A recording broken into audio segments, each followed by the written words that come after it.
The Lunaverse by Rainbow Double Dash. Episode 16, The Hero of Oaton by That Guy Effects. Chapter 6, Tarnished Efforts. Shiny copper coin, Count of the Knight of Court of Luna, scion of his family line controlling the entire province of Stringhold, was staring boggle-eyed at Cheerilee, and even took a step back, bumping into the table he had been standing at.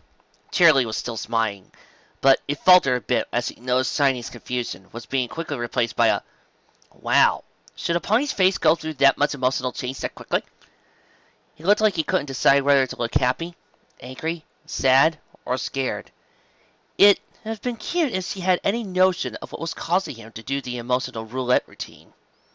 How have I been? Cheerilee, what are you doing here? He shook himself and sucked in a deep breath, and Cheerilee noticed that the other Earth pony was schooling his voice to remove the stutter. Good to know he worked on that. He'd been trying hard to get it under control back in the old days, without a lot of success, he recalled. "You shouldn't be here, Cheerilee. I knew the report said 3 of the bearers of the elements of harmony have shown up in Oaton, but I didn't realize one of them was going to be you. Stars and moon, if she saw you here, it could mess up everything." "Shiny, slow down, take a breath," Cheerilee said, trying to give him a reassuring look. But Shiny seemed to be getting more and more agitated by the second. "First of all, I'm here because when I heard it was you here in charge of all this, I thought I'd be able to talk to you, get some answers. Seeing you come in here, well, I just took the opportunity it presented to talk to you alone, without having us to worry about any pony else being around." "Late. Did you broke into the compound?" "Shiny, calm, deep breaths. Besides, I didn't break anything. I just let myself in, without being seen. Now, who is she, and what do you mean it could mess up everything? Also," she peered around him, lifting a hoof to point to all the cages she was seeing in this dark cabin, with a questioning look on her face. "What's with all the cages?" "Cheerilee!" The stutter was back, but he was gritting his teeth, apparently fighting.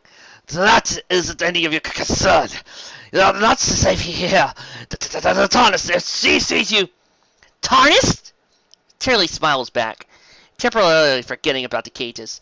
"How is she? It's been so long, and she never wrote me back, not once. I always thought it'd be nice to visit sometime, just to catch up with her, but I just never seem to find the time. I've managed to keep tabs with most of the old crew, and Tarnished was always such a good friend. I felt bad losing touch—" "Cheerilee!" Shiny's fear was now very much replaced by anger. So much it took Cheerilee off guard as she took a step back. Shiny seemed to realize his outburst, and lowered his voice. "Tarnished is... she... when you left, when everybody split off." He shook his head. "My sister did not take it well." "Well, yes, it was rough back then. We all had our reasons to go our separate ways. I really needed to get my life together and focus on my studies to become a teacher.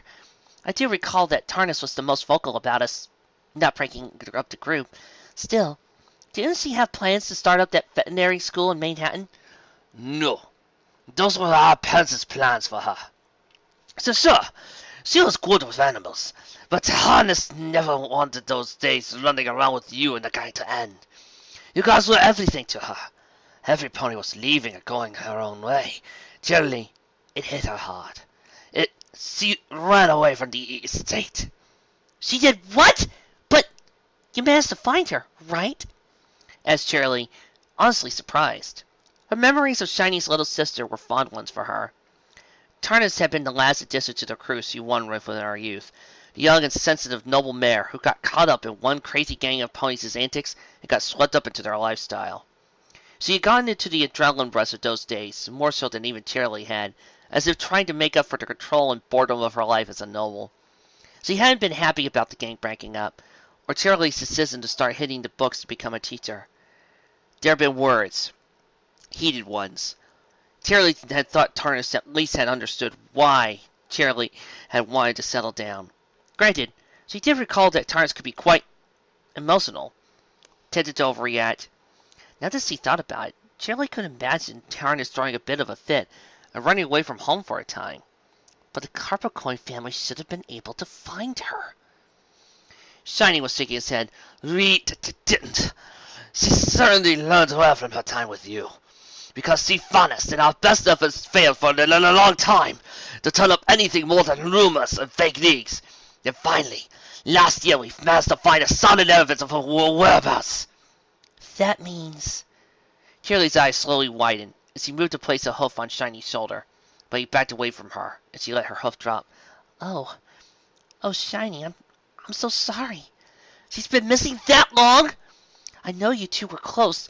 Why didn't you tell me anything? You could have vetted me about this. And what would you have been able to do, Cheerilee? Would you have quit your studies to go find her?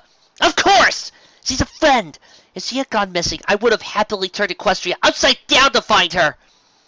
Shiny finally seemed to lose some of his anger. That's why I didn't tell you. Finding Thomas and bringing her home is my problem as the next head of the family and as a brother. Then or now, I didn't want to involve you. You chose the life you wanted to live, and I didn't want to interfere with that. Having you drop your studies to spend maybe years looking for my sister, you wouldn't have been able to become a teacher that way. Cheerilee smiled, wanting to give the other Earth Pony a hug, and a bit of a bunk on the head for being such a dope.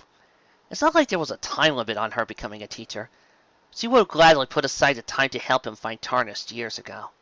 Besides, with Cheerilee's skill and knowledge of the gang's old hideouts and contacts, she probably could attack Tarnished's movements much faster than the Coppercoin family would have been able to by using its own ponies or hiring investigators. It had been a low blow to chide Shiny on that, though, and his heart had been in the right place for not telling her. He'd been trying to let her pursue her dreams. You always were a good friend, Shiny, she said. Yeah, always just a friend, he muttered, and Cheerilee cocked her head, one ear flicking. Pardon? Didn't catch that, she said honestly, not really having heard him clearly. Never mind. Cheerilee was once again distracted by the cages. Anyway, what do these cages have to do with finding Tarnished? Shiny gulped and very forcefully talked about without a stutter this time. It's complicated. Look, you're here with your element friends, right? One of them is Trixie Lulamoon, correct? Okay, no. Don't turn my question into a question of your own. My students try that on me all the time. Now, let me ask clearly. Why do you have these cages here? It's not exactly the most legal-looking setup you have here, Shiny. What's going on?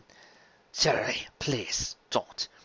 Don't pull the legality card on me, Shiny said, past several slow breaths, keeping his stars in check. Not you, of all ponies.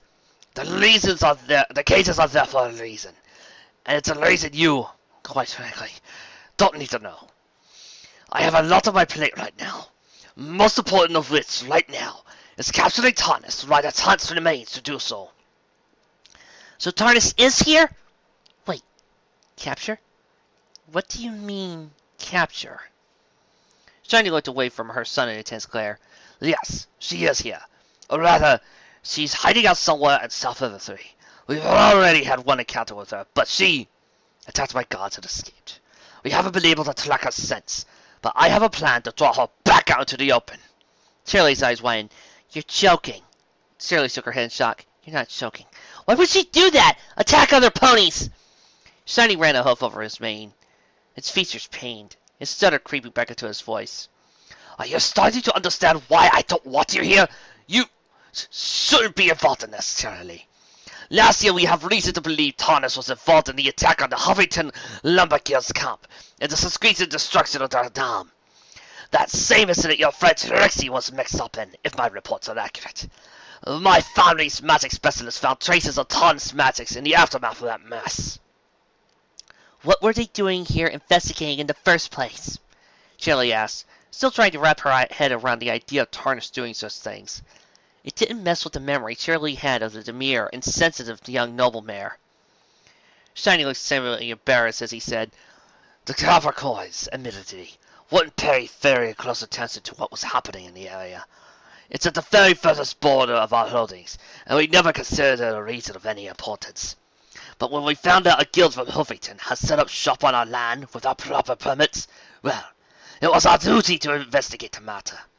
It came as a complete surprise to us that our investigating unicorn discovered a trace of magic that matched harness. Further investigation revealed a number of parties who reported some conflicting accounts of the man responsible for the fire. It suddenly clicked in Cheerilee's mind. Tarnus. She shares your coat color and mane. Shiny nodded. Sky blue and cream. And in the dark, with only some moonlight, those could easily be mixed up for azure and silver. I presume that's the coloring of Trixie then, Shining sighed. I figured as much. The Lumber Guild ponies account from a year ago was so conflicting, it sounded as if there might have been 2 or more mares involved. It explains the other magic races that were found that didn't belong to Tarnus.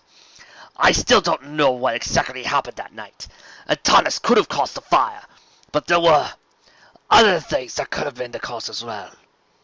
But what was she even doing there in the first place? Cheerilee asked, starting to pace. Why would she want to attack the Lumber Guild at all?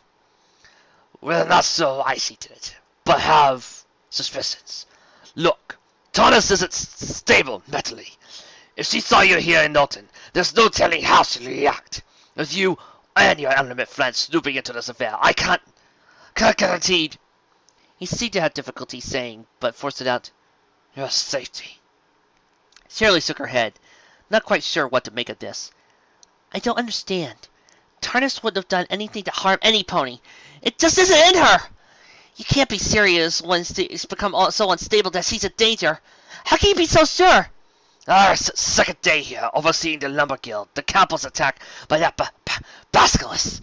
It was driven off, and I personally led my guards in trying to track it. My unicorn bodyguard doubles as my advisor on the magic, and she can sense Tarnus' magic on the basilisk. We believe she's controlling it. We have managed to track it into the forest. That's where we ran into her. Shiny's whole form seemed to sag, ears drooping, tail sagging. Cheerilee couldn't help herself. She went over to him and put her hose around him.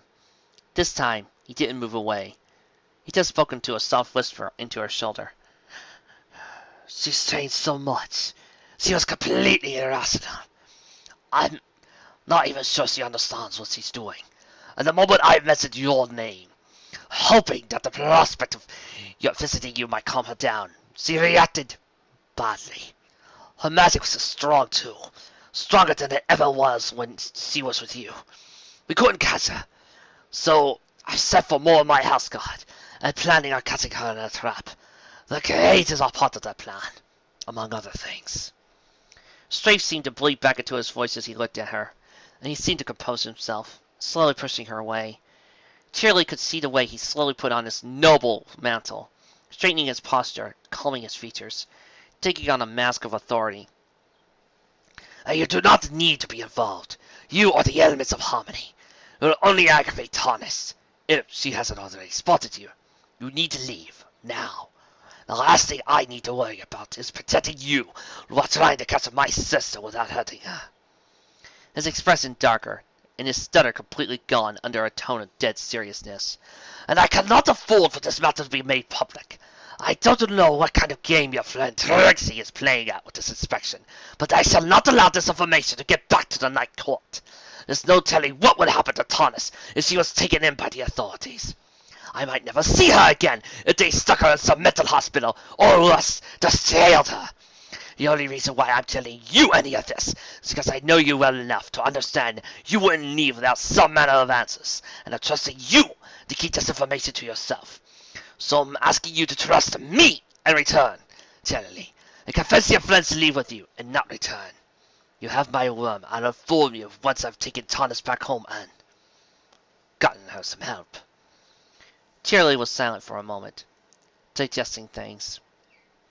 First, she wondered if any of this information really changed anything, concerning Oaton and the Lumber Guild specifically. The whole point of Trixie coming here with her and Raindrops had been ensured the town's well-being, which was in jeopardy because the Lumber Guild had rebuilt its dam. Fundamentally, nothing about Shiny's story or the situation with Tarnus changed that. In fact, it was curious to Cheerilee that the dam was there at all. She knew something was missing, an important piece of the puzzle, and she's sure it had to do with those cages. Despite the damn lighting of the cabin, she managed to get a decent look at him. The bars were thick and spaced closely together. Certainly not the kind of thing for holding any standard livestock. There were cages of multiple shapes and sizes as well. Some large enough they could fit multiple ponies, if that was the intent, but she didn't think it was. Talk of capturing Tarnish aside, she didn't see Shining putting his sister in the cage, no matter how unhinged she supposedly become. No, the cages clearly served a different purpose. Cheerilee's eyes flicked toward her right ear, where the silver clasp was. She hadn't hoofed it during the conversation with Shining, because quite frankly, she hadn't wanted to dampen a reunion with an old friend by having Trixie and Raindrops eavesdrop on it. Besides, since they were conducting that inspection right now, Cheerilee didn't want to risk that the transferred sound between the ear clasps was audible to any pony standing nearby. It'd be rather awkward for Trixie to have suddenly explained why there was a conversation coming out of her ear. Cheerilee didn't think long on what to do. Shining, Tarnish is a dear friend, and since I'm partly responsible for her running away, it's also partly on me to see that she's brought home. I'm not going to try to force Trixie to leave either. I don't think she would anyway, even if I did try. She's dedicated to helping Oaton, and she won't go anywhere until that dam is either taken down or some other way is found to get those farm ponies the water they need for their village to survive. Look, Shiny, let me go and get her and my other friend Raindrops. Come clean with us completely on what's going on here. It'll make all this easier. Oh, stop shaking your head like that. At least let me finish talking! No, Cheerilee. Not happening, said Shining, still shaking his head. I've heard plenty about Trixie Lulamoon from my contacts in the Night Court. Word is, she's as intelligent as a lark, and only half as subtle. I may trust you to keep a lid on things, but not her. She's not that bad, Cheerilee said, waving a hoof. Really? Why does no pony give her any credit? How many goddesses does she have to take part in defeating before some pony in the Night Court gives her the benefit of the doubt? This is why I don't like politics. She can be trusted. I wouldn't have suggested you to talk to her if I didn't trust her myself. Besides, it's not like you can avoid her, Shining. She's inspecting the camp as we speak. She's going to find these cases and is going to ask questions. What were you planning on telling her? Nothing! I intend to shut down her inspection. I doubt it has any kind of official backing from the Night Court. How can you be so sure? Interrupted Trixie, raising a coy eyebrow. The elements of harmony haven't been active in Equestria for a very long time. Maybe Princess Luna has given us mayors who represent them a little special leeway in what we can do, given that we're the only ones who can safeguard the country from Corona. Cheerilee wasn't all that fond of pressing the line of the elements of harmony's phantom authority with Shining, but she already jeopardized Trixie's plan by approaching Shining in the first place. Least she could do was back the notion they had some kind of authority. Might make Trixie's job easier, or convince Shining to actually talk with them. Shining was giving her a small look of surprise, a nervous tick in one of his ears. Would the princess take the risk of playing favorites? He began to look thoughtful, second-guessing himself.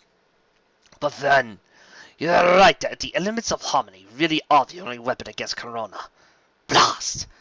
Maybe Princess Luna would invest some authority in all of you, but enough authority to overturn a count's decree for her to leave that land she owns, I wonder. Cheerilee put on her best poker face.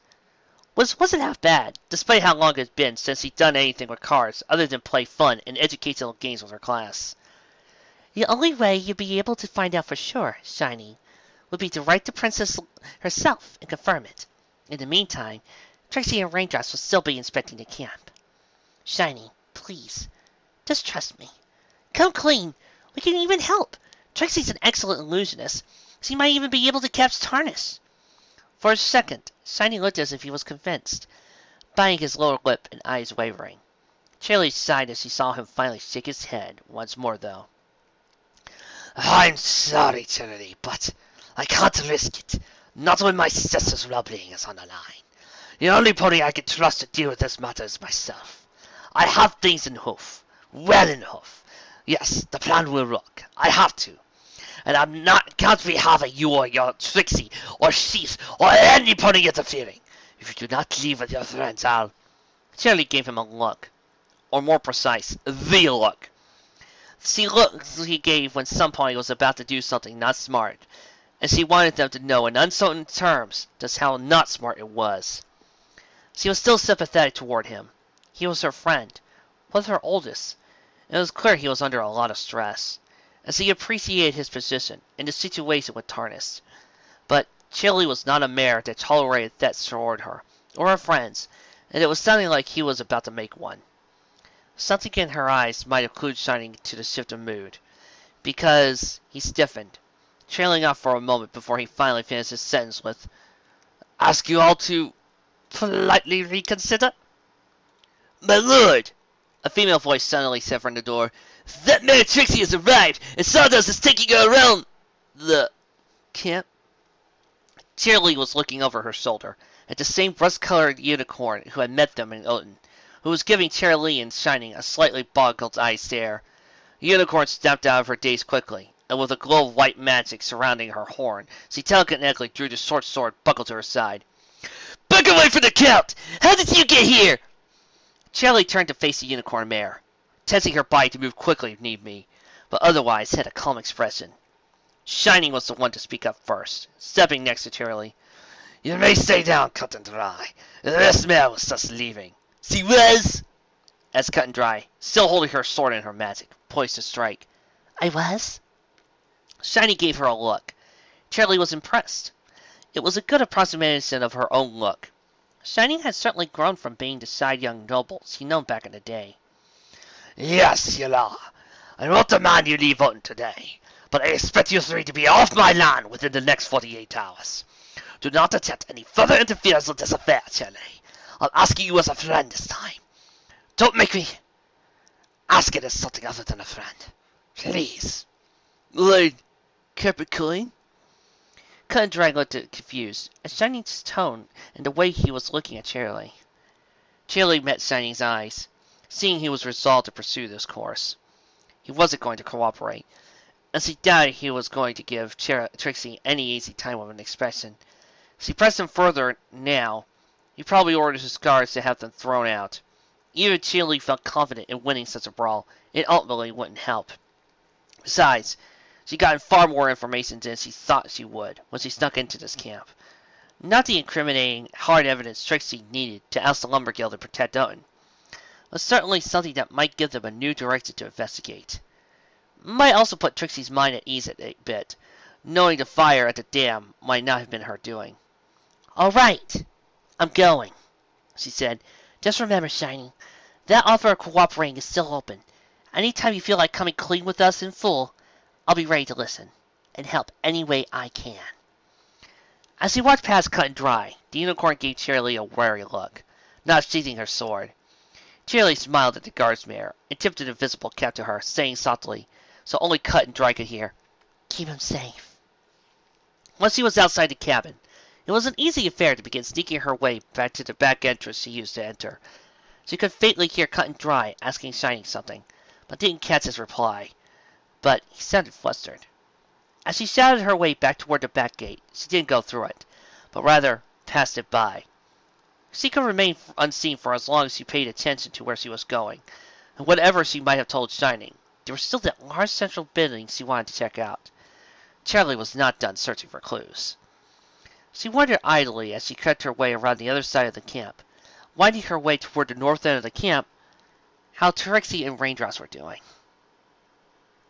Cut and Dry watched the magenta mare leave, with confusion still swirling in her. Keep Lord Shining safe? Of course she would! It went without saying. But how did that mare even know Lord Shining? And why had Lord Shining not asked the intruder apprehended? "My lord, are you unharmed?" she asked, returning her weapon to its sheath, and approaching him with a respectful bow. Yes, I'm fine. You needn't be concerned. And please, cease bowing your head," her lord said, face a little red. She did as she was told, but retained a respectful, straight posture. "Now then, your report," he said, seemingly now more composed, controlling his stutter. Cut and Dry was a little surprised to have heard it in the first place. It had been some time since he last heard him so much as trip over a syllable. Had that mare, Cheerilee, upset her lord? "Sawdust is leading the elements of harmony through the camp," Cut and Dry said, frowning slightly. I came as soon as I could, excused myself without arousing suspicion. I had to ask both of you where you went, my lord, and I apologize that lazy bum didn't accompany you. As your personal guards, we shall remain at your side. That's quite all right, Lord Shining said, turning his attention to the paper strewn on the table. I told them to stay at the main building. I was just tidying up here, making sure all was prepared for tomorrow. Now, how to deal with this Trixie character? Might I suggest bludgeoning her across the head, stuffing her in a sack, and mailing her back to Ponyville? Unfortunately, I doubt such a direct method would be an option.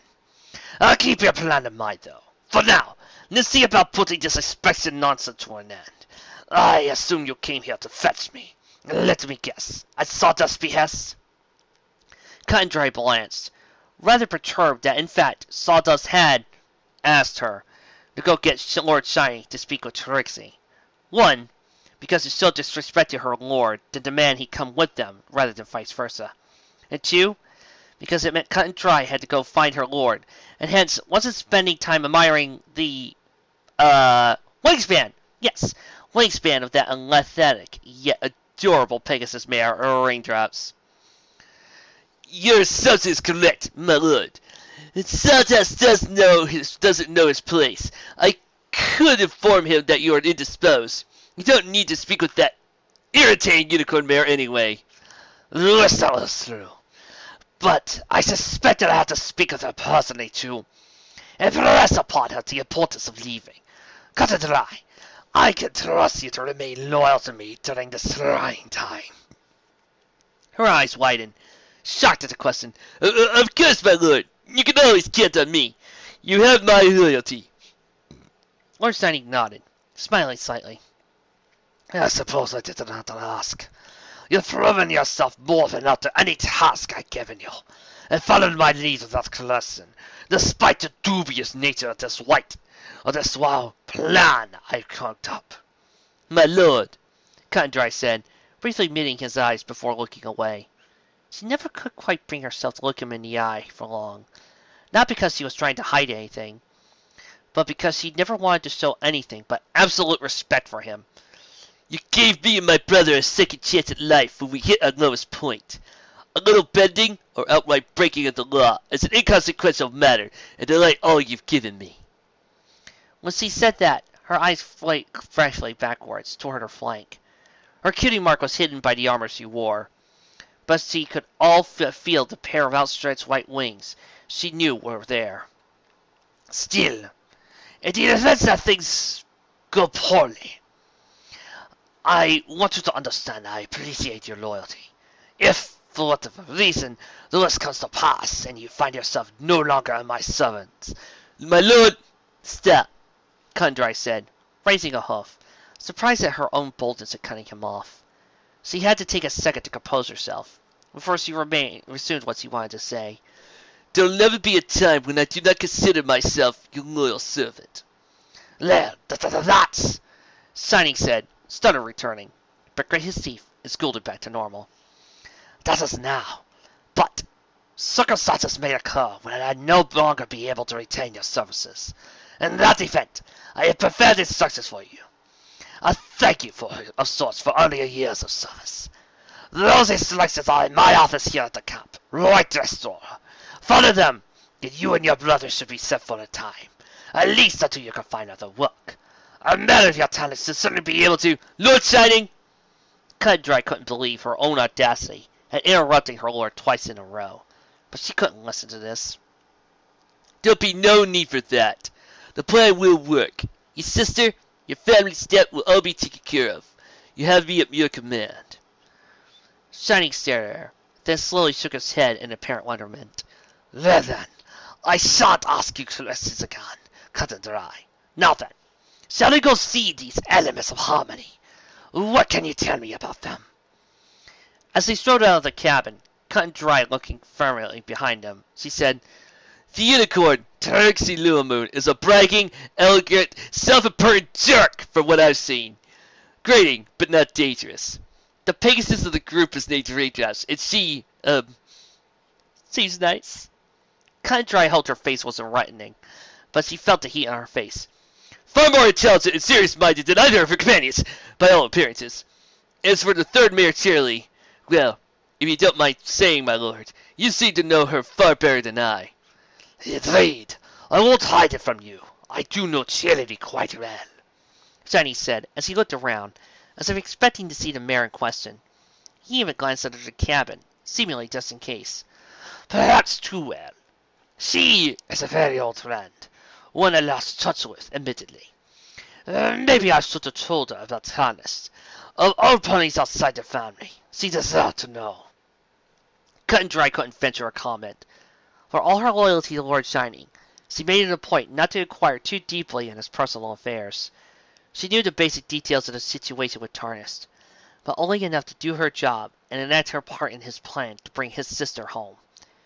Shining sighed as he came around the cabin. In the distance, they could spot the entourage of what had to be Trixie and Raindrops being led around the camp by Sawdust.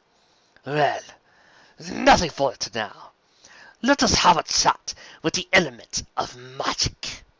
And as you can see, our central meeting is right next over here, at the back of the camp, says Sawdust in a cordial and jovial tone. We'll be heading in there shortly, once you're finished with the rest of the camp. Do you have any questions so far? Trixie kept a mounting desire to frown her own face, and instead looked around, one eyebrow arching. Just how many ponies are working out of this camp? Oh, several dozen, Sawdust said casually, and Trixie paused a moment thinking. Hold it, she said. Only a few dozen? Why all these additional buildings, then? You could hold 100 or more ponies in here. Hey, yeah, Raindrops said, floating nearby with a few slow flaps of her wings. I was noticing how big this place looked. What's the deal there? Some of these cabins are even locked. Why? Sawdust smiled wildly, not seeming slightly perturbed by the question, which frustrated Trixie because he had been that way since he had met them at the gate. Relaxed, friendly, and utterly unconcerned with her being here. Not exactly the way some pony with something to hide acted. Which meant either he was a very good actor, or he wasn't the one hiding. Trixie couldn't tell which yet. Oh, while our operation is currently only supporting a few dozen workers, which will be more will be coming, I wanted to ensure the camp was already set to take care of my employees when they arrived. The locked cabins merely indicate which cabins are not currently in use. No point in leaving them open if no pony is using them currently. Why so few to start, then? Wouldn't building this camp take a lot of pony power? Trixie asked, trying to find some crack in the story. She seriously suspected the locked cabins. You didn't put a lock on something because it wasn't being used. You put a lock on something because you didn't want some pony getting in. So far, she hadn't pressed the issue of her inspection to go anywhere. Well, see how the conversation with Sawdust panned out. Cheerilee was probably already in the camp, snooping around. As long as Sawdust's attention was on her and Raindrops, it made Cheerilee's task easier. I can see where that might seem odd, but honestly, most of this camp was already built. The fire from last year destroyed the dam in much of the east end of the camp, but the rest was left intact. It was somewhat dilapidated after last year, but cleaning up an old, partially burned camp is much easier and faster than building a new one. Sawdust said, pride in his voice. But even then, my ponies worked certainly hard to get everything back up this quickly. Why even come back here? Trixie pressed. Is the lumber in the South Everfree really worth the trouble, or putting an entire village at risk? Finally, some kind of reaction. It wasn't much, but Sawdust did pause in his steps briefly, but only for a moment before he put on that calm, confident smile of his.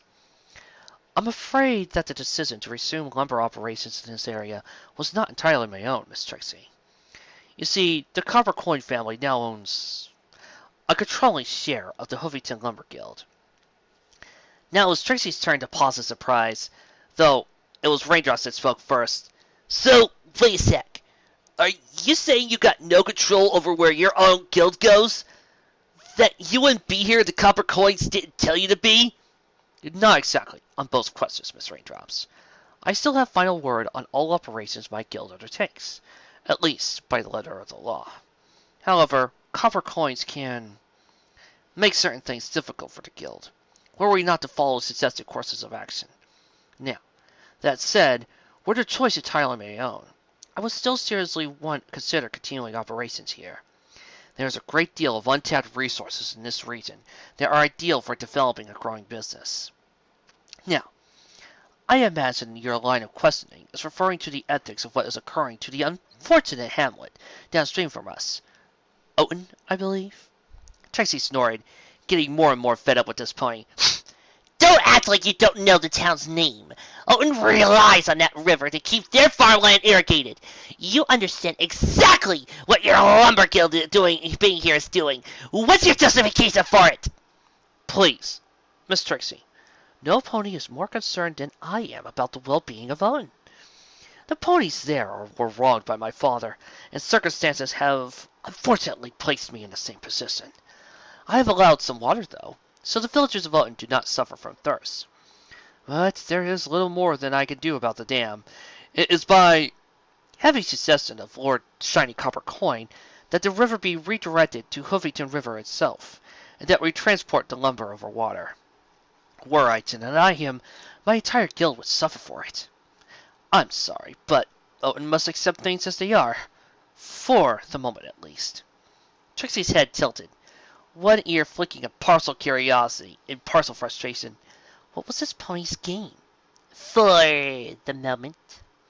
Sawdust looked like he was about to say more, but he glanced over to his right, and Trixie followed his gaze to the sight of two ponies approaching them. One of which was the unicorn guards mare Trixie met in Oaton, the one with the stubborn attitude, and the other was a sea blue earth pony with a cream-colored mane and tail. Before the two got into within earshot, Sawdust looked at Trixie and said quietly, "If you prove capable, perhaps I'll tell you." "Ah, you're the representative Trixie Lulamoon, I take it," said the sky blue earth pony as he approached, giving them all quick once-over looks, one of which lingered slightly longer on Sawdust, with a faint crease of displeasure in his brow. Trixie cleared her throat and took a step forward, head held high. She didn't know what to make of Sawdust had said, but she put it from her mind, focusing her attention on the pony in front of her. I am Count Shining Copper Coin, I presume. She was certain if, for no other reason than his cutie mark incorporated a part of the Copper Coin family heritage, but had to ask anyway. Next to her, Raindrops stopped hovering in the air and settled on the ground, and Trixie noticed out of the corner of her eye that the rust-colored unicorn mare was looking at Raindrops without trying to make it obvious. It wasn't doing a very good job of it. Raindrops, for her part, was tensely standing by Trixie's side, eyes focusing on Count Shiny. Good. So far, Trixie wasn't sure how effective the glasses were at being at their job, but at least Raindrops was still using them. Trixie hoped Raindrops wouldn't hold it against her, having the Pegasus use such an item. "That is correct," said Shining. Trixie noted that while he was carrying himself with all the poise and pride the image of a noble, there was a nervousness to his posture, and a very deliberate slowness to the way he spoke, as if he was carefully controlling each word he spoke. "I have been informed by my servant here that you have arrived to conduct some manner of inspection on this lumber operation. I trust you have some manner of documentation to prove the veracity of this." Ouch! He was going straight for the nitty-gritty on this, wasn't he? If Trixie had another day of preparation for this plan, she could have whipped up some proper illusionary enchantments on some paper to make halfway decent forgeries of some kind of official tracing papers. But she had been winging things while she arrived in Oaton. Taking a quick, calmly breath, she talked fast. While Oaton made an official request for this aid, this is an uncommon set of occurrences, since this is the first time we mares, who bear the elements of harmony, have been sent in any official capacity to protect the citizens of Equestria. Our mere words should be proof enough of the validity of our being here. Or would you question a mayor who embodies the very element of honesty? Raindrops glanced sidelong at her, and Trixie sort of half smiled encouragingly at the Jasmine Pegasus. Shining looked between the two, eyes steadily on Raindrops. "I take it that is who you are, Miss Raindrops. Element of honesty." Raindrop straightened her shoulders and flicked her wings slightly and met the noble stallion's gaze. That's right. And you, in all honesty, can tell me that you are here as part of an official site inspection of this lumber guild site in order to what exactly? Trixie tried to keep the nervousness off her face. She knew Raindrops was capable of bending the truth, at a limit or not, and that Raindrops was usually more about being honest with herself than doing so with honors. But Trixie couldn't deny feeling a stab of concern as she held her breath. I can say that I am here to make sure the village of Oaton is safe, and that my friends don't get into too much trouble. Again, a sidelong look at Trixie. This inspection is just a part of doing that. That didn't answer the question. Is this so-called inspection officially backed by any pony in the Night Court? By the princess herself? Shining asked. There was only a short pause, a slight narrowing of Raindrop's eyes, past the thick glasses perched on her muzzle, and said, in a very evening tone, To the extent of my knowledge. Trixie almost smiled, impressed with Raindrop's menacing both a true yet cryptic response. Count Shining, though, seemed less than impressed. Trixie noted he was slightly shifting the weight on his hooves, as if he wanted to nervously shuffle about, and was trying to contain that fact. His eyes occasionally darted to one of the locked cabins. Trixie noticed it was the same one he and the guard's mare of his had come around the corner of. Oh, she was sure that there was something important in those locked cabins now. Count Shiny, she said, if you wish to confirm our inspection's fidelity, you may feel free to do so through proper channels. Which would take him several days at least. In the meantime, I must really insist that we be allowed to continue. I asked you to meet with me in hopes that you'd be willing to show me around yourself, and perhaps explain to me why you feel that dam is necessary for this lumber inspection. There is an entire village of ponies downstream who need that water.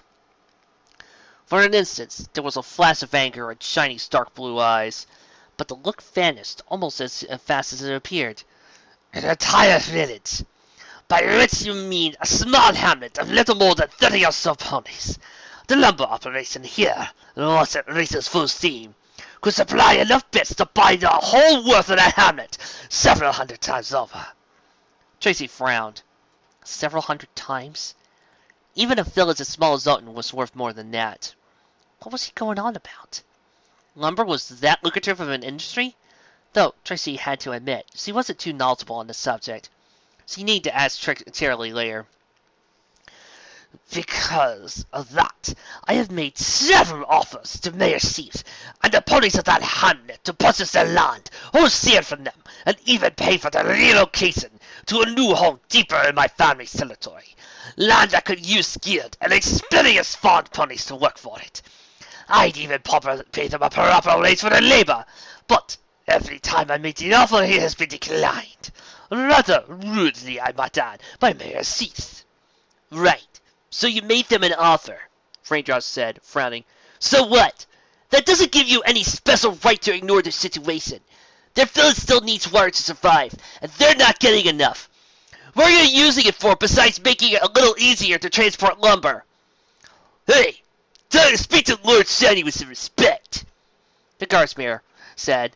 Then she blinked and coughed into the hoof, giving Raindrops a look that was oddly conflicted, making Trixie wonder what was going on with the unicorn mare. Just, as a matter of courtesy, he is a count at High Court of Luna.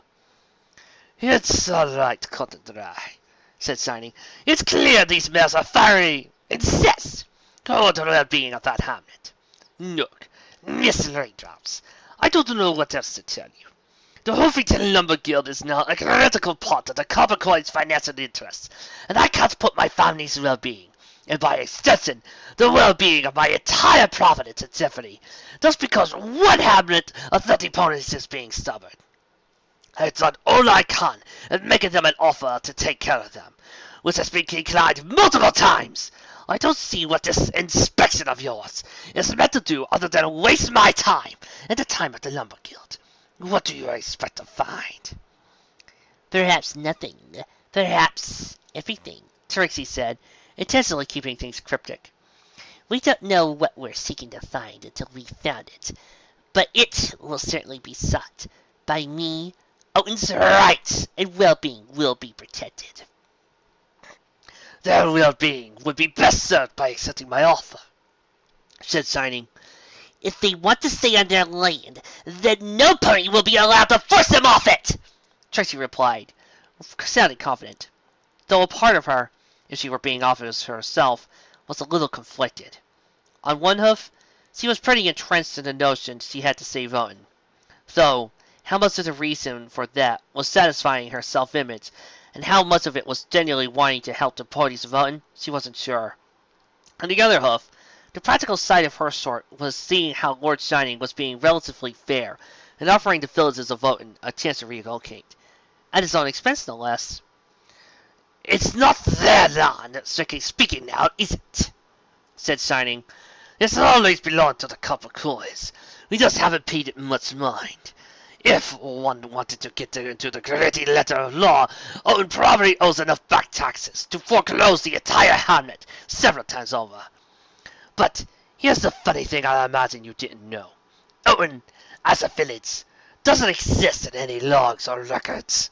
What? Trixie was now taken utterly off guard, her ears flopping down against the back of her head as her eyes widened a bit. Raindrops immediately frowned and took a step towards her, eyes concerned. Trixie, what does that mean?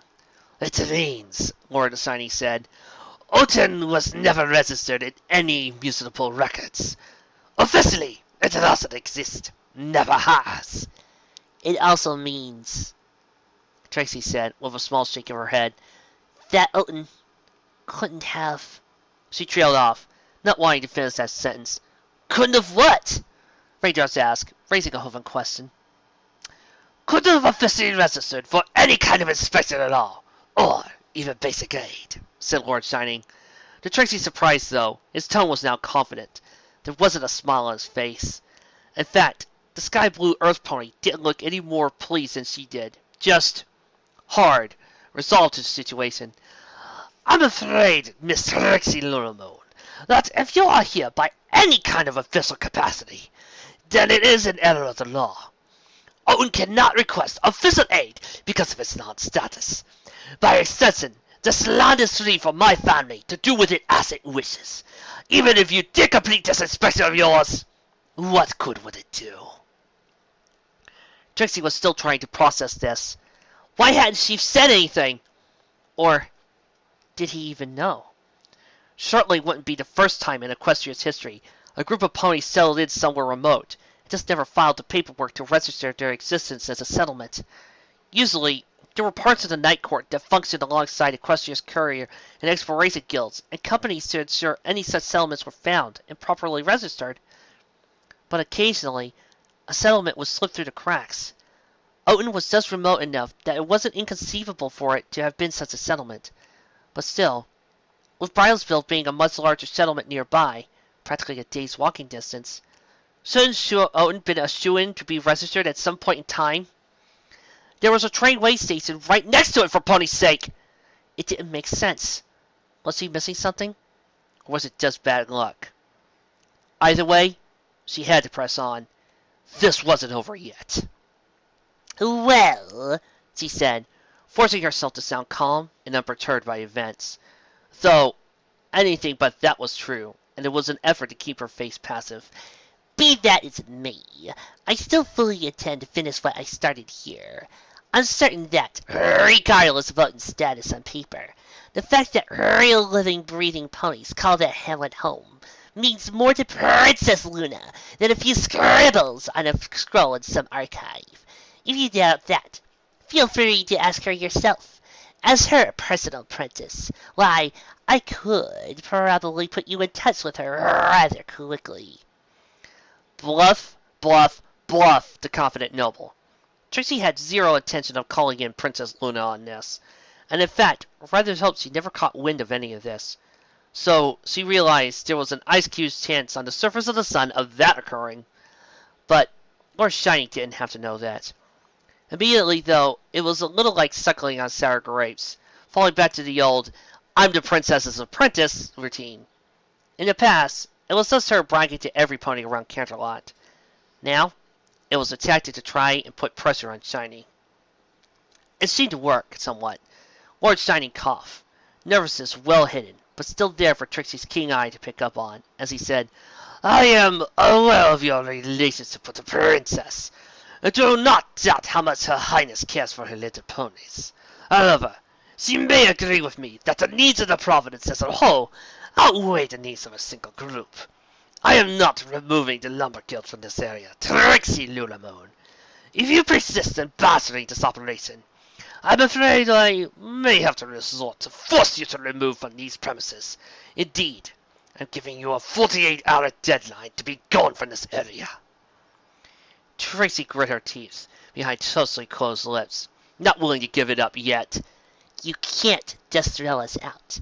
We have every right to finish expecting. Count Shiny cut her off mid-sentence, and just for a moment, at the start of his voice, stuttered before he schooled it back to normal. "Representative Lulamoon, the only reason I've even entertained speaking with you is because a certain pony, whose opinion I hold in good esteem, has vouched for you. However, that alone is not enough for me to let you run roughshod over me. It is only due to polite courtesy that I give you fair warning to these premises before I leave my guards to assist you through these gates." Raindrops had flared her wings out and took a protective step in front of Trixie, putting herself partway between Trixie and Count Shiny. By the same token, Cut and Dry did the same, so that she and the Jasmine Pegasus were facing off. Raindrops looked hard and determined, and Cut and Dry wore a similar expression, though Trixie noted a hint of hesitation. After a second, Raindrops squinted at Cut and Dry, seeing something through the glasses Trixie surmised, and similarly looked suddenly hesitant. Neither mare moved aside, though, and Trixie looked to see how every pony else was reacting.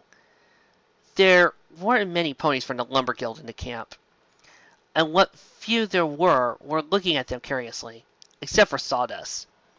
Sawdust met her eyes with slightly lidded, calm expression of his, and just barely shook his head at her. Trixie sighed. It was an all too familiar one that reminded her of fruitless times back in Canterlot, whenever something inevitably had gone wrong for her. She rather felt suddenly, in full force, just how tired she was, as if this situation had sapped all the momentum she'd been riding on. For a second, she just wanted to lay down and sleep, but she shook it off, forcing her mind to focus past the exhaustion. She knew there had to be something worth finding around here, but the inspection wasn't getting them anywhere.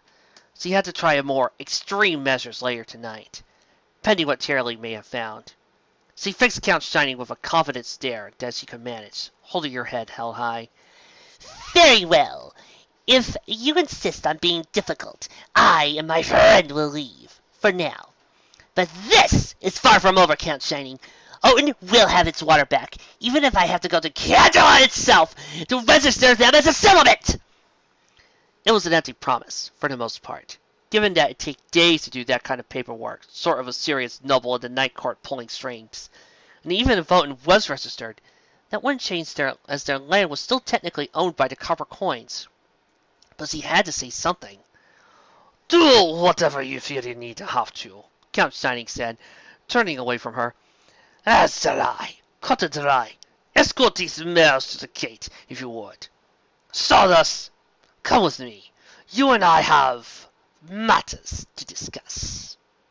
Well, that was a complete and utter waste, Trixie said, as he kicked a nearby offending rock, her face a mask of frustration. "Trixie, relax," said Raindrops, walking next to her and giving her friend a look somewhere between concerned and encouraging. "I think we managed to learn more than you think." Like what? Trixie asked, waving a hoof in the air. Like Count Stubborn Jerk is a stubborn jerk? Trixie paused. Okay, maybe she was rather tired, because she was losing her train of thought mid-sentence. Raindrops was looking at her with teal eyes, flashing with equal parts anger and worry. "All right, that's it. Trixie, first thing we do when we get back to Oaton, very first thing is you're getting some sleep." Trixie whinnied. I'm fine, really. Just a little fatigue. I have far too many things to do to worry about.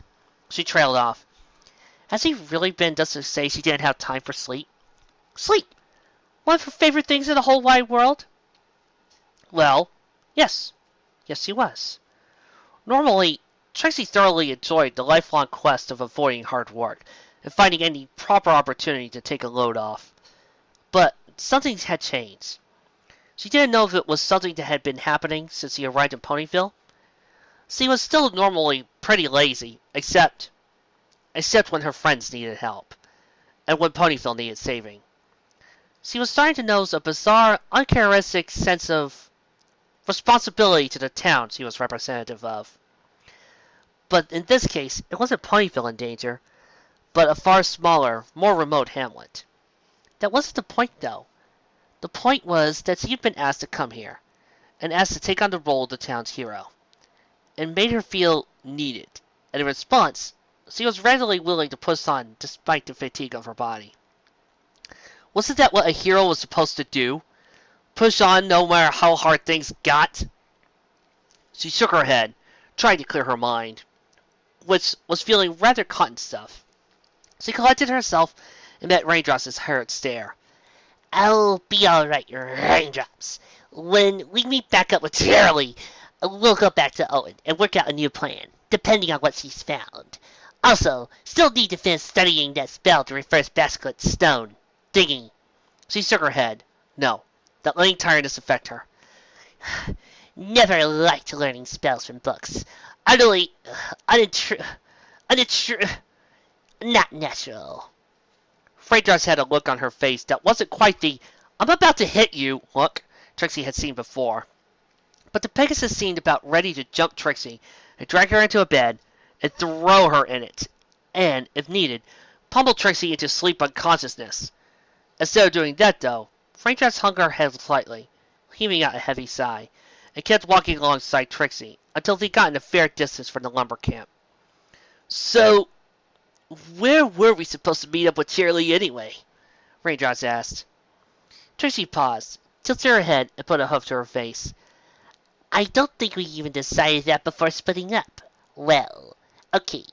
She's smart enough to meet up with us in Oaton, so let's just get back into town. By the way, did you see anything with the glasses? Raindrops paused, looking away for a moment, and Trixie wondered if it had been a bit of red on the salesman's Pegasus. Aside from some of the ponies needing to get their mind out of the gutter, there were two things that bugged me. One, that Sawdust guy. His mind was a total blank. Blank! What do you mean? Just that I didn't see a thing. Not a single image. Trixie blinked. That's not a good sign. Either he's mentally trained to keep his surface thoughts clear, which shouldn't be a common skill for a lumber pony, or he has some kind of magic that's blocking the glasses. Ugh! I should have used my magic sight to see if he was shielding his mind! No, wait. No hat. Couldn't hide the horn glow. And he's got that bowler cap. So if he was shielding himself, I couldn't see if he was casting. But why would he be doing that in the first place? He couldn't have figured the glasses were enchanted, let alone with what kind of enchantment. So, he has another reason. But what? Raindrops put a hoof to her mouth, forestalling any more words. Enough. Think about it later, Trixie, when we're back with Cheerilee. Speaking of her, that was the other weird thing I saw. Count Shiny. A lot of his thoughts seemed to be about her. A lot of images. Of Cheerilee from what I could only guess was a long time ago. Because of the way she had her mane. There was another mare too. One that looked a lot like Shining. All he was thinking about was, while he was talking with you, were Cheerilee and this other mare. Except for this one instance where he was imagining bucking you out of the gate. I seem to have that effect on some ponies, Trixie muttering, shaking her head. Why would he be thinking about Cheerilee? That doesn't... A look from Raindrops. Right. Think about it later. Alright. Let's just get back to Oaton then. Hopefully, Cheerilee is already there waiting for us. The hallway was empty and quiet. a Lumber Guild Earth Pony having just walked by a minute ago, carrying a stack of scrolls from a room on the right of the hallway into a room on the left. This pony didn't see a quick peeking of the head of a magenta mare as he carefully looked around the hallway corner, then silently and quickly slipped into the hallway and tiptoed on her way down, hunkered low and smiled in a mischievous manner. Getting into the camp's main building had been a little tricky. The bottom floor of the place seemed pretty busy, and from the sound and smells wafting from the place, she figured there had to be some kind of cafeteria in there. One peek through a window had shown far too many ponies to be easily slip around, but Cheerilee was unperturbed. Stealth was a matter of simply being where the eyes of others weren't, moving in a manner that didn't draw attention, and when needed, looking like you belonged where you were. Other times, it meant climbing up a tool shed to reach a second-floor window that happened to be open and clambering through. You know, whatever works. Sure, she could have just used the invisibility amulet to make things easier, but she still wanted to hold onto that as an emergency measure. Now that she was on the second floor, her hope was to find some kind of office or archive that could give her an idea of what Shiny was doing here with the Lumber Guild. Sure, getting Tarnus back was the prime goal, but she knew Shiny, could read him plenty well. If this was just about Tarnus, then Shiny wouldn't have brought in the Lumber Guild, as she doubted he'd need all those cases in those cabins. Nope. She was pretty sure there was another side to this, and Shiny, well, he was a tad obsessive-compulsive if she recalled. He kept a documentation of what he was doing. Records for record's sake. Spotting a pony carrying a bunch of scrolls was a good sign. She was right on track. Careful to keep an eye out for the Earth Pony's return, she approached the door on the right and slipped inside, closing the door behind her quietly. Alright, let's see what we can see. Cheerilee couldn't help but giggle. It had been a long time since he'd done anything like this, and it did feel rather good. The fast heart rate, the way her seeing senses were keenly alert, just a small taste of the old adrenaline. The room she entered was a cramped office, with shelves lining all the walls beside the one she had entered. A single table in the center of the room, long and rectangular, was covered with a map of the region, and a number tacked on notes, and a case of scrolls. The shelves themselves contained many more scrolls, and most of them in small labeled subsections that were dated. Putting a hoof to her chin, she briefly debated where to check first. She didn't imagine she had a lot of time, and already taken quite a bit to get inside here. Trixie and Raindrops probably wouldn't be able to keep up their inspection for long, from the way Shining had been talking. Choice made, she went for the table. The map showed the lumber camp in the center, with the South Everfree Forest stretching for miles to the east, northeast, and southeast. Oaton was a little more than a blip a little ways to the south. On the far west side of the map was the Grand Hoovington River, to which a small blue dotted line denoted the redirected, unnamed river of Oaton's connection to the dam next to the Lumber Guild camp. Of interest, there were a number of markings and lines that didn't seem to have anything to do with the topography.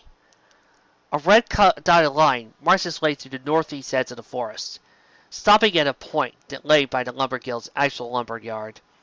The line marked Shipment Route, and by a large red X, where it ended by the lumber yard, was a note, Meet client at 4th hour after midnight. Booth Field, Sleek Cloud, and Cut and Dry. Be watchful for tea. Attack lightly. Inside the forest itself were several red circles, many of which were crossed out by more X's. A nearby note must read, She must be in deeper. The basilisk makes searching dangerous. One of the circles, one deep in the southeast part of the forest, read, Observe Oaton from here. Cut and Dry made odd report of voices in trees, an uncomfortable feeling. Tease magic? When reinforcements arrive from home, resume search from here. Cheerilee didn't have Ditsy's photographic memory, but as a teacher, she was well versed in memorization techniques for the mind. It took a moment to make mountain notes of the locations of the map markers, and memorize the details of the notes. She heard a door open in the hallway, and was instantly under the table, shuffling herself over to the far end, and staying low just before the door to the office opened. Same Earth Pony from before, a brown-coated mare with a blonde mane and tail. Cheerilee watched the Harris hooves circle around the table, slowly shifted herself so she was always at the furthest end of the table from the mare. Cheerilee heard the shuffling of scrolls for a moment, as the mare apparently arranged something on the shelves. Cheerilee held her breath as the mare dropped the skull and bent down to pick it up with her mouth. Fortunately, the mare seemed rather tired, and her eyes were lidded heavily with a need for sleep, as he picked up the scroll without noticing the magenta mare underneath the table. Cheerilee held back a sigh of relief. She almost had to use the amulet there. After the mare left the room, Cheerilee crawled out from under the table and turned her attention to the small pile of scrolls in the lamp. She snatched one out and unrolled it with her nose, slowly reading the contents. S. I am writing to inform you that I'm sending additional security on my end for the first shipment of goods. Given the problem we've had the last time we tried this through this route and method, I feel extra precautions are warranted. Inform your ponies to be ready to receive and transfer the goods at the intended meeting point on Sunday at the 4th hour. You'll also be given the needed materials for controlling the goods and keeping them docile. No more using second-hoof couriers, and I'm sending an expert on animal behavior and control to ensure that there aren't any problems like we had last time. Keep in mind that any problems that do arise and any and all contact between us is cut. Ensure that things go smoothly, and we'll both be richer ponies for it. C. Cheerilee found a note. Nothing in it was stated clearly, probably by intention, but it didn't take her entire intellect to deduce that the goods being transported were living creatures. Animals of some sort, if the letter was indication. Why would any pony be shipping animals like this? Through a forest, then to some random lumber camp in the middle of nowhere, where no pony would see it happen. Cheerilee suddenly recalled a brief time during her wilder days of youth. She spent a few nights brazing around the clubs and seedier bars of Hoovington. While her memory wasn't sharp due to the possibly deadly amounts of alcohol she consumed at the time, she did remember one night being taken by some affluent business pony who thought she was a good luck charm for gambling purposes to a place beneath one of the taverns. There had been a sizable underground racing track where ponies had bet on the outcome of a cockatrice race. Cheerilee remembered vaguely asking where they even got the cockatrices for the race, given that they were a protected species. The answer to the question had been to tell her not to ask questions, or, in lay ponies' terms, because it was illegal. The kind of illegal that makes a pony a lot of bits. Shiny, what have you gotten yourself into? Cheerilee thought, as one more piece of the puzzle fell into place. She rolled up the note and tucked it into her mane, and was about to check out another when the door suddenly opened. She blinked in surprise. She hadn't heard any pony approach. Footsteps were pretty loud on floorboards of the place, but she hadn't heard any. Yet now she was looking right at an Earth Pony stallion with a brown coat and lighter brown mane, wearing the clear armor and tabard of a copper coin guard. In fact, it was the same stallion who had been guardsmere with Oaton. He paused in the doorway, staring at her with green eyes, then slowly roved over his eyebrow, quirked up. Rather than look surprised or begin shouting intruder, the guard smiled suggestively. Hey there. Hey, Cheerilee said. Would you believe me if I said I got lost looking for the little filly's room? Oh, I'll believe a lot of things, beautiful, the guard said, stepping into the room and closing the door behind him. But not that you're here by accident. Nope, Mama didn't raise me to be no fool, even in the face of such a deliciously shaped flank. His movements were casual on the surface, but Cheerilee read the tension in them. She mentally sighed. This wasn't going to play out pleasantly. She adopted a tearful smile. That's too bad. I was hoping that you'd be a gentle stallion and be nice enough to show me the way out. The stallion put a hoe to his chest. I'm the very soul of gentleness, especially when dealing with a smoking hot mare. Speaking of which, even though I'm about to take you into custody and ask my lord what he wants to do with you, do you think you'd be willing to put in a good word for me with that unicorn friend of yours? The one with the rocket silver mane and lean little haunches? He was almost to her, almost a hoof's reach. Cheerilee tense, even as she kept her own smile up. I'll consider it, but it's doubtful it'd do you any good. She's not really to that kind of thing. What was your name again? Bethiel, the guard said, with an even wider and wanderier grin. And I'm not worried what she's into. I like a challenge. As the saying goes, once you take the heel, that's all you'll ever want to feel. Cheerilee suddenly felt a lot less conflicted over what she was about to do as Boothio reached for her, and she ducked under his hoof, stepping forward and body-checking the guard. The stallion had her outweighed, but that didn't matter. Cheerilee packed a lot of punch in her fairly average frame, and knew just where to strike to break an opponent's center of gravity. Boothio was suddenly back and fell on his haunches, the wind knocked out. Cheerilee didn't give him a moment to recover, turning around and delivering a solid buck to Boothio's chest, slamming him back into the wall. That caused noise.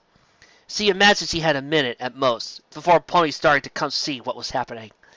She moved to go for the door, but was shocked when Boothio actually got to his hooves and intercepted her with a flying tackle. Perhaps the stallion was a bit tougher than Cheerilee had given credit for. Still, he was planning to try and grapple her. He was in for an unpleasant surprise. She had much larger, tougher creatures trying to pin her down, one of which, her former Minotaur boyfriend, had the benefit of arms, hands, and opposable thumbs, and he, more often than not, had been pinned by her. Good times. Boothio tried to use his weight to keep her down, but she, like a slippery eel, wiggled from his grasp, locked her hind legs around his waist, staked a foreleg up and around his neck, and with one heave, flipped Boothio over onto so he was on the bottom, and she was on top, pressing one arm to his neck. Despite his now very precarious precision, Boothio looked her up and down and grinned wildly. Would you consider burying my falls? Cheerilee headbutted the stallion between the eyes. Lips had begun to swirl around. Her head was apparently a tad harder than his. Think that is a baby? With those words, Boothio fell unconscious. Cheerilee stared at him for a second, as if daring him to wake back up and make another crack. Then got off him, shoved the guard under the table. She already heard multiple footsteps approaching from outside. With a sigh, realizing the narrow hallway outside had no place for her to hide in, she pressed her hoof to the amulet. She felt a slight tingling sensation, and watched as her form vanished from view, like chalk being erased from a blackboard. A number of ponies entered the room, and Cheerilee waited until she had a clear moment before slipping out. From there, getting outside the building and finding her way back out of the lumber camp was easy enough. The amulet's duration lasting her all the way until she got to the forest, past the lumber yard from the dam. Safely hidden among the trees, she began heading along the forest edge southward, her mind lost in thought. She collected a lot of puzzle pieces. Now it was just a matter of getting back together with her friends and get those pieces put together. As she moved through the forest, unbeknownst to Cheerilee, her every step was being followed by two pairs of eyes, one small and dark blue, filled with equal parts of anger and sadness. Another, larger pair of yellow eyes that were slit, like those of a lizard. Trixie's return to Oaton was much quieter than her initial arrival. She looked to see that most of the farm ponies were working out in their fields. At first, this confused her because, well, no water, obviously, so what was the point? Then she realized they were working at preparing their fields because they thought the water was coming back, that she was going to get them their irrigation river back.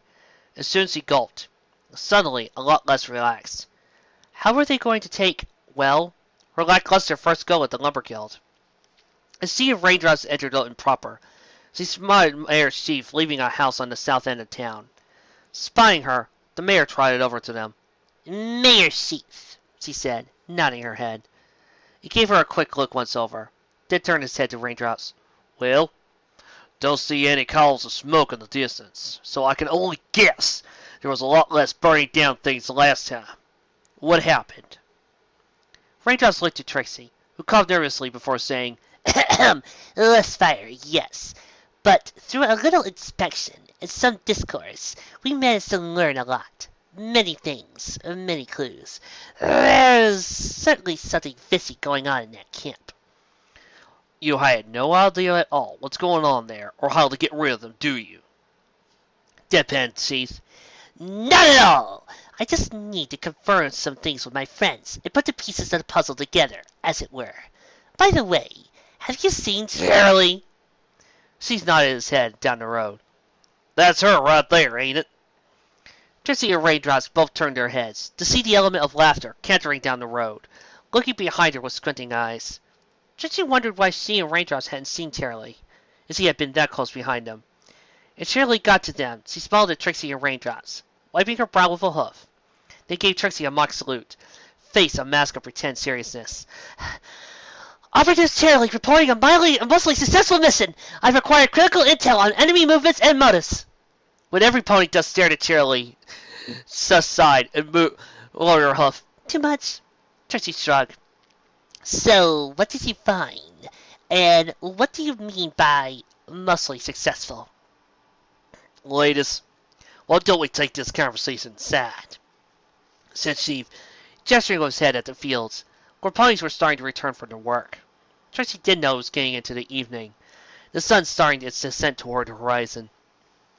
I prefer to hear all this without my town crowding around to try and hear what's going on. Some of them have high hopes you've already gotten rid of the lumber guild and copper coins. Better I know everything you've discovered, so I can figure out what to tell them. Perhaps that would be for the best, said Trixie, not at all liking the idea of having to see any disappointment on the faces of those who were counting on her. The first day might not have been as fruitful as he wanted it to be, but she reserved final judgment until she heard what Cheerilee had learned. The day might not be an entire bust.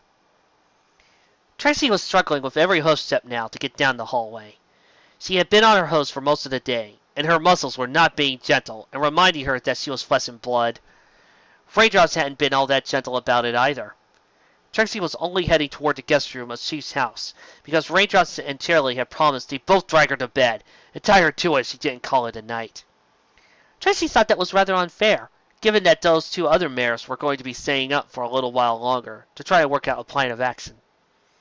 Trixie's own mind was like a mud-strewn mire, with thoughts trudging through it in halting slowness. Cheerilee had learned quite a lot, and Trixie wasn't sure what caught her off guard more. Did Cheerilee knew Count Shining personally? Or that the Count was apparently trying to both capture his runaway sister and possibly run some sort of smuggling ring involving unknown wildlife? How those two things were even remotely related excluded Trixie.